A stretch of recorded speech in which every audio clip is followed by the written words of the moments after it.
I hope all your wishes come true. This is Chow World. Today I will briefly summarize the 14 key economic themes mentioned by former President Trump in his re-inauguration speech. First, the very first theme is, "There is a reason I was spared by a gun." According to the speech, an assassin's bullet grazed President Trump's ear in a Pennsylvania field, and he interpreted this as divine providence. Despite facing unprecedented pressure and persecution for 8 years, he survived because he was given the mission to make America great again. This dramatic narrative serves as the starting point that reinforces the legitimacy of all subsequent policies and visions. Historically, such a survival narrative has a powerful impact on rallying supporters and suggests the possibility of increased political stability and policy momentum. The second theme is inflation. Former President Trump pointed to massive government spending at soaring energy prices as the main culprits. Trillions of dollars of stimulus have been pumped into the market since COVID, and with restrictions on oil drilling and international geopolitical issues driving up oil and gas prices, the public's real income is believed to be declining. His solution is to increase oil and gas production through drill, baby, drill, and to reduce spending through government organizational reform. This policy direction could impact energy companies as well as refining and drilling industries, and it hints at a strategy to control inflation in the long term by linking tariff revenue and trade policy adjustments. However, one cannot ignore the potential international backlash that may arise from easing environmental regulations. The third theme is the immigration issue. President Trump identified illegal immigration and cartel infiltration along the southern border as one of the most urgent national threats. He therefore declared a national emergency and pledged to reintroduce the Remain in Mexico policy, under which asylum seekers must wait in Mexico before entering U.S. territory. He also announced plans to designate criminal organizations, especially drug cartels, as foreign terrorist organizations, thereby strengthening military and legal responses. This measure is a prime example of the America First spirit, which prioritizes the safety of American citizens. However, it may exacerbate the shortage of immigrant labor in agriculture and the service industry. Fourth is the policy on electric vehicles, EVs. Former President Trump argued that the EV mandate, part of the Green New Deal, imposes excessive costs on the automotive industry. He highlighted issues such as battery raw material prices, charging infrastructure investment, and consumer burdens, and emphasized that the government should not limit the option to purchase fossil fuel vehicles. This could help U.S. automakers maintain their existing internal combustion engine technology competitiveness. However, there is criticism that this policy may fail to address the rapid electrification trend in the global market. From an investment perspective, there could be impacts on the oil, refining, and battery-related industries. The fifth theme is automobile production. The plan to revive factories in the United States and bring back Made in America will have a direct impact on economic revitalization and job creation, especially in the Rust Belt. By gaining the support of labor unions to ensure high wages and benefits, there is a strategy to reshore factories that have moved overseas back to the United States.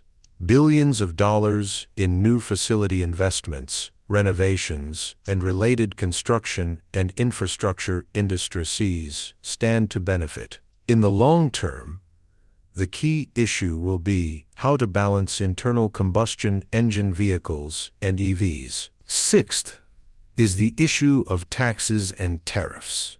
He plans to establish an external revenue service to systematically manage tariff revenue on foreign goods. This protectionist stance is aimed at protecting domestic companies and workers in the short term, and it follows the logic that tariff revenue can fund infrastructure or welfare budgets. However, there is a risk of conflicts with trade partners and potential retaliatory tariffs. From an investor's perspective, trade negotiation leverage could increase, raising the possibility of pursuing FTAs. Furthermore, if domestic production and employment rise, it could have a positive effect on the stock market by invigorating the domestic economy. The seventh theme concerns the Panama Canal and China. Historically, the United States invested heavily in the construction of the Panama Canal, with records indicating around 38,000 casualties. However, former President Trump claims that while Panama now holds sovereignty over the canal, China is deeply involved in its operation. He argues that even U.S. Navy ships and merchant vessels are subject to unfair tolls and treatment. He has therefore stated that he intends to take back the canal or strongly push for renegotiation. This could escalate tensions between the U.S. and China, but given that the Panama Canal is a key strategic point connecting the Atlantic and Pacific, it will also be a significant factor for maritime and logistics investments. Eighth is the radical proposal to rename the Gulf of Mexico to Gulf of America.